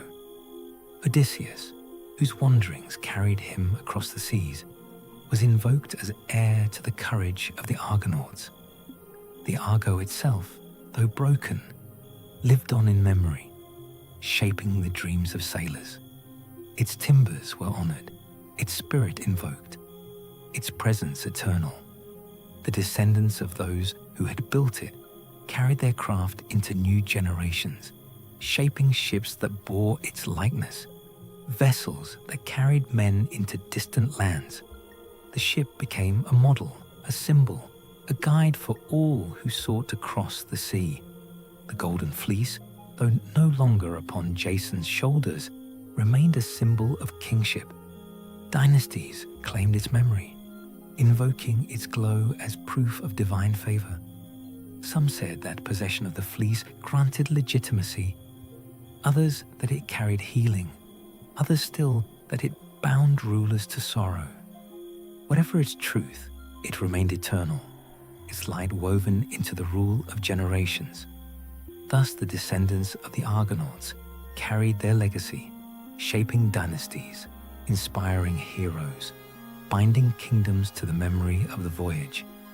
The tale of Jason and his companions became not only a story of the past, but a foundation for the future, a song carried through generations, a light that glowed eternal.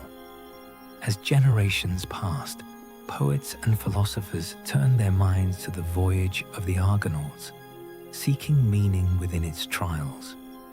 The story was not merely told as entertainment, but studied as a mirror of human ambition, courage, and ruin.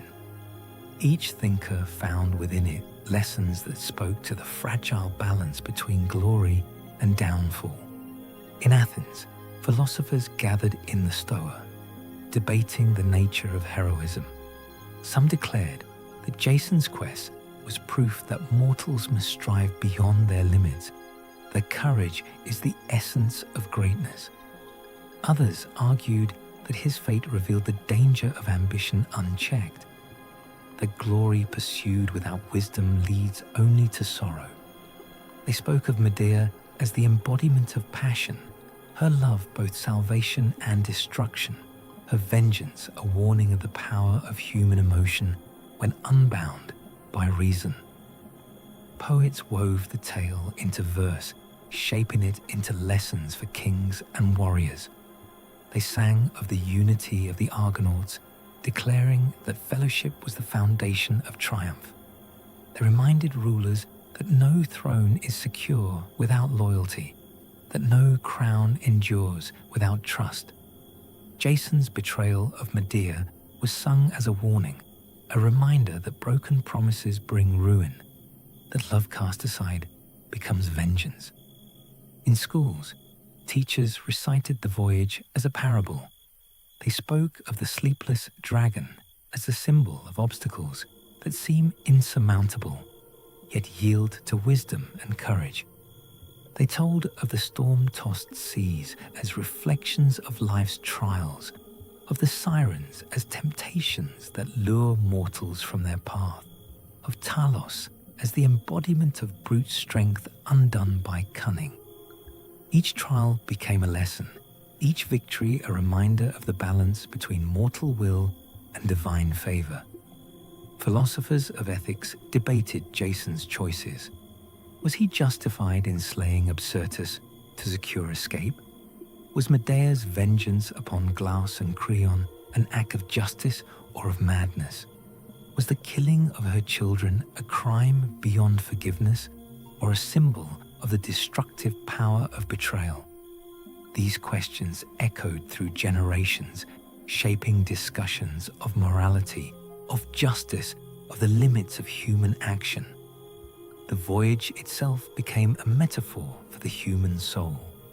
The Argo was seen as the vessel of life, carrying mortals across the sea of existence, guided by divine voice, tested by storms, threatened by temptation. The Golden Fleece was interpreted as the ultimate goal, whether wisdom, virtue, or immortality. Jason's triumph and ruin were seen as reflections of the human condition, of the endless struggle between aspiration and downfall. Thus, the Argonauts' tale was not only remembered, but studied, its meaning woven into philosophy, poetry, and teaching. It became a foundation for thought, a mirror for kings, a guide for warriors, a lesson for lovers. The golden fleece glowed still, eternal, its light carrying not only the memory of triumph, but the wisdom of generations. Across Greece, temples rose to honor the Argonauts, their voyage woven into ritual as well as legend. Priests declared that the journey had been guided by divine will, and sacrifices were offered to commemorate the trials endured upon the sea. The memory of Jason and his companions became part of worship, their deeds invoked in prayers for courage, for safe passage, for unity among mortals. In Iolcus, where the quest had begun, a shrine was built to house the golden fleece. Its glow filled the chamber, its light treated as sacred, its presence invoked in rites of kingship. Priests offered libations before it, declaring that rulers must remember the trials of Jason, that ambition must be tempered by wisdom, that glory must be bound to justice. The fleece became not only a relic, but a symbol of divine favor, its memory shaping the rituals of rule. In Dodona, where Zeus's oak had spoken from the prow of the Argo, offerings were laid before the sacred grove. Sailors prayed for guidance, invoking the voice that had once carried the heroes across the seas. The oak was honored as a living presence, its whispers treated as prophecy, its memory bound to the voyage. The Argo's timbers, though broken, were remembered in these rites, their fragments carried into shrines, their spirit invoked in prayers. In Corinth, where Jason's fate had turned to ruin, rituals were shaped to warn against betrayal. Priests spoke of Medea's vengeance, of the fire that consumed Glaus and Creon, of the sorrow that followed broken promises. Sacrifices were offered to appease the gods, to remind mortals that love must not be cast aside, that loyalty must not be broken, that ambition must not blind the heart.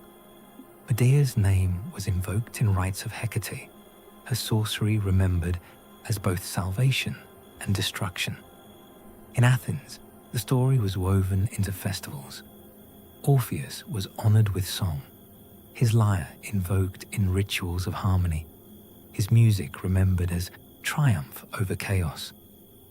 Polydeuces and Castor were invoked in rites of strength, their discipline celebrated in contests of wrestling and combat. Zets and Calais were remembered in dances that imitated the flight of wings, their swiftness bound to the winds.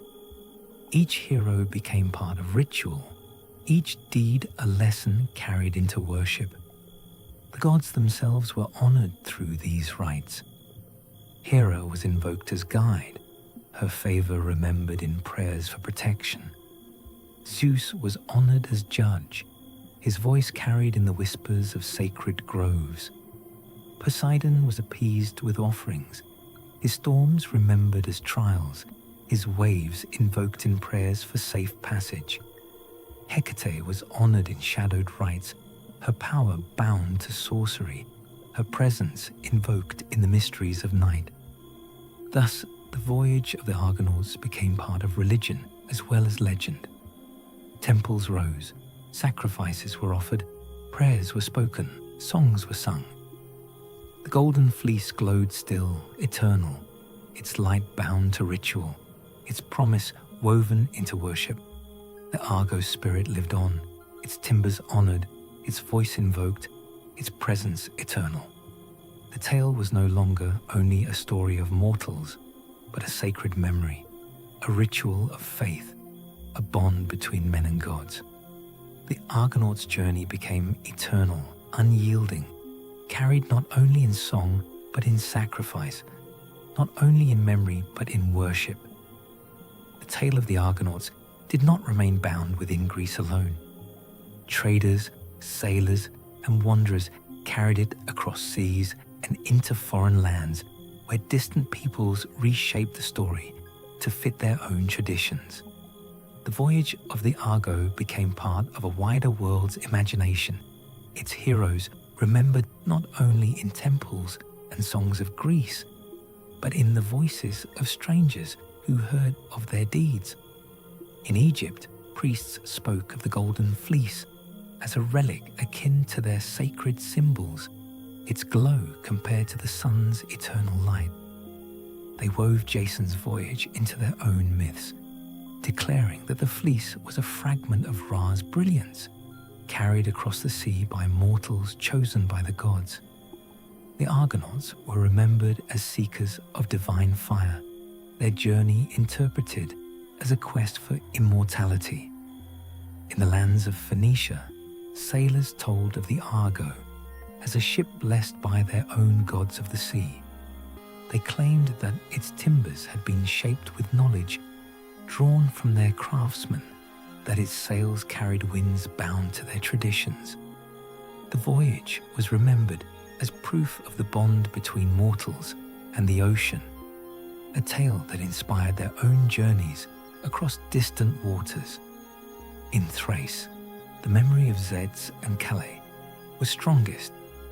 Their wings became symbols of swiftness, their names invoked in prayers to the winds. The people claimed them as their own, their deeds woven into local traditions, their presence remembered as guardians of the skies. The Argonauts' voyage was reshaped into a tale of flight, of mortals carried upon the air, of heroes bound to the breath of the world. Farther west, in Italy, the story was retold with new voices. Poets spoke of Jason as a figure of destiny, his triumph and ruin woven into lessons for kings. The golden fleece was remembered as a symbol of rule, its glow bound to the legitimacy of thrones. The voyage itself was reshaped into prophecy, its trials interpreted as omens for the rise and fall of rulers. Even among the Celts, the tale found echoes. They spoke of a shining treasure guarded by beasts, of heroes who sailed across seas to claim it, of trials that tested courage and unity. Though the names were changed, the essence remained.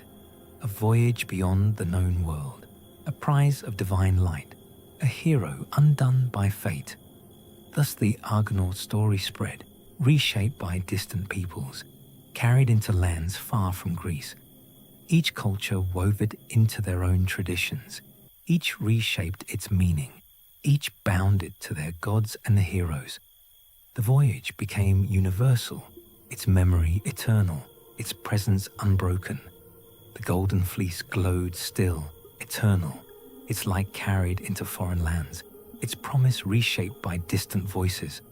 The Argo's spirit lived on, its timbers remembered, its voice invoked, its presence eternal.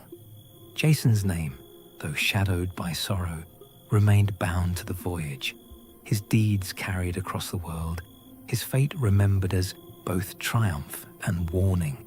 Thus the Argonaut's tale became not only Greek but universal, a story woven into the imagination of the world, a song carried across seas, a memory eternal. The voyage of the Argonauts reached its conclusion not in the deeds of mortals alone, but in the eternal memory of myth. The story, carried across Greece and beyond, became one of the greatest tales ever told, its meaning woven into the fabric of human imagination. Jason's triumph and ruin, Medea's love and vengeance, the unity of the heroes, the guidance of the gods, all were bound together into a single song that echoed through generations. The golden fleece remained the central symbol, its glow eternal, its promise unbroken. It was remembered as the prize of kingship, as the light of divine favor, as the treasure that mortals sought beyond the horizon. Yet it was also remembered as a curse, for those who claimed it were bound to sorrow, their triumph shadowed by ruin. The fleece became a mirror of destiny, reflecting both glory and tragedy, both triumph and downfall. The Argo, though broken upon the shore, lived on in memory. Its timbers were honored, its spirit invoked, its presence eternal. Sailors prayed to it before setting out. Poets sang of it in verse. Philosophers spoke of it as the vessel of life itself. Some said it had descended to the heavens, set among the stars, guiding mortals still. The ship became more than wood and sail. It became a symbol of courage, of unity, of the bond between mortals and gods. Jason's name, though shadowed by betrayal and sorrow, remained bound to the voyage. He was remembered as the leader who had gathered heroes, who had faced impossible trials, who had claimed the fleece.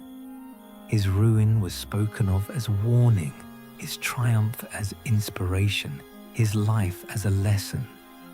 He became a figure of both greatness and fragility, a reminder that ambition must be tempered by wisdom, that love must not be cast aside, that destiny carries both light and shadow. Medea's name endured as well, her sorcery remembered as both salvation and destruction.